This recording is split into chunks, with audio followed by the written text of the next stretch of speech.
Vamos pensar um pouco sobre como as histórias são contadas. Existem basicamente duas maneiras muito diferentes de se fazer isso, e quem aponta essa diferença de um jeito genial é o escritor Aldous Huxley. De um lado, a gente tem a intensidade total, focada da tragédia, e do outro, algo que ele batizou de a verdade completa. O que será que isso quer dizer? É isso que a gente vai desvendar hoje. Para começar, vamos direto para uma das cenas mais brutais da literatura. É da Odisseia de Homero. Odisseu tá lá, no navio, e ele assiste, sem poder fazer nada, o monstro Sila arrancar 6 dos seus melhores homens do convés. E pior, ele os devora vivos enquanto eles gritam e estendem as mãos. O próprio Odisseu diz que foi a coisa mais pavorosa que ele já viu. É puro terror. Só que é aqui que a história dá uma virada muito esquisita. Logo depois de testemunhar essa cena de horror absoluto, Odisseu e quem sobreviveu chegam em terra firme. E o que eles fazem? Eles preparam um jantar. E Homero faz questão de adicionar um detalhe. Eles fizeram isso habilmente. Depois de comer e beber, só então eles começam a chorar pelos amigos mortos, até que o sono chega e apaga todo mundo. E essa, gente, é a pergunta de $1 milhão.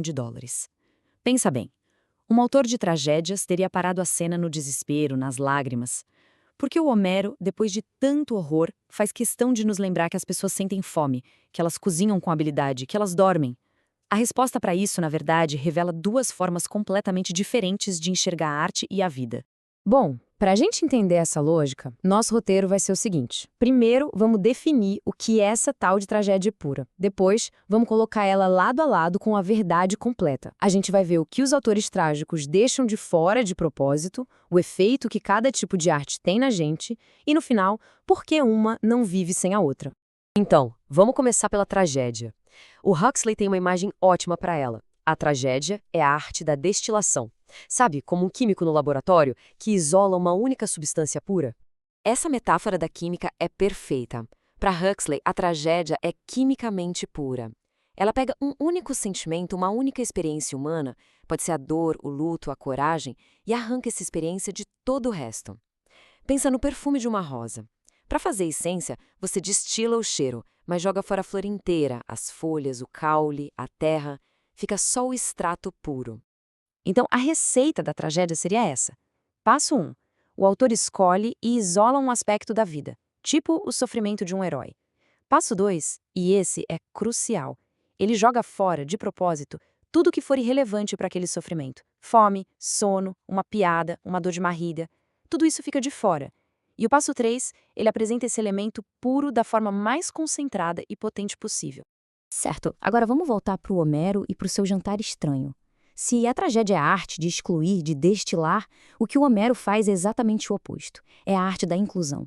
A verdade completa, por definição, é quimicamente impura. Ela não tem medo da bagunça que é a vida real.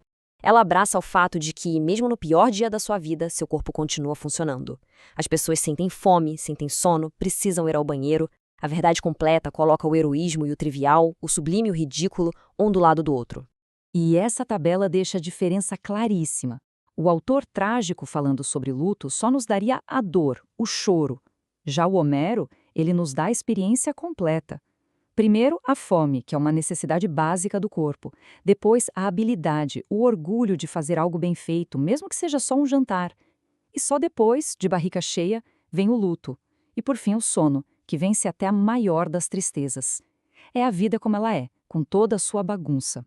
E o Huxley dá outro exemplo ótimo de um romance chamado Tom Jones.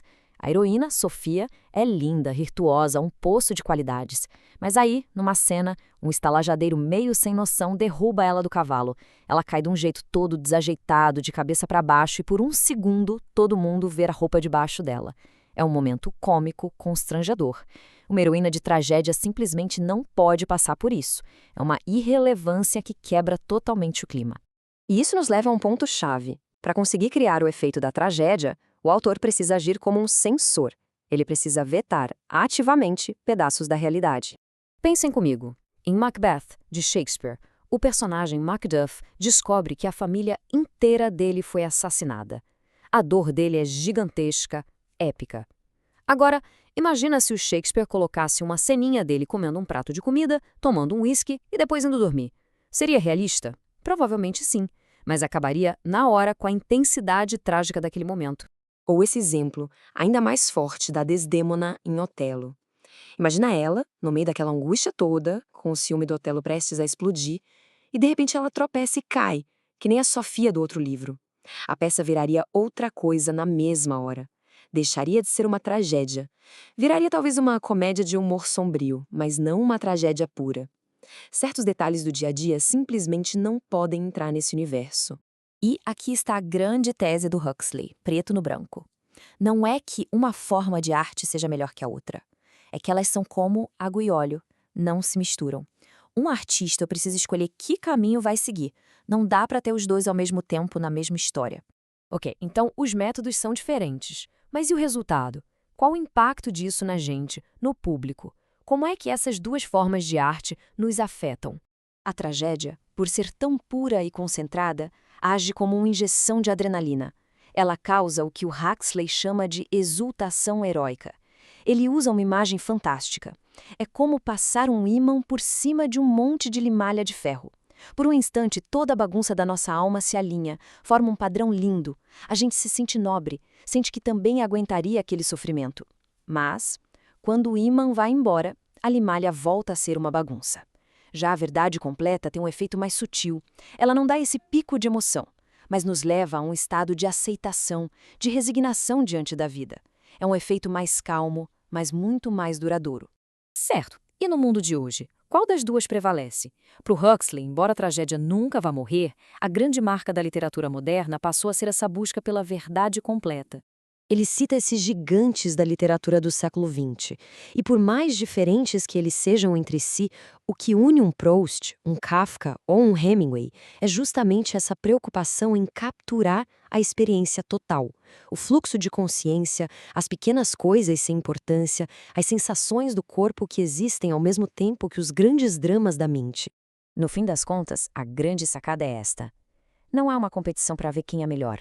A tragédia, com aquele poder concentrado dela, tem um papel fundamental. E a verdade completa, com seu realismo e sua complexidade, tem outro. Uma nos dá um pico de exaltação, a outra nos ensina a aceitar. O espírito humano precisa das duas coisas para se entender por completo. Isso tudo nos deixa com uma pergunta para a gente pensar.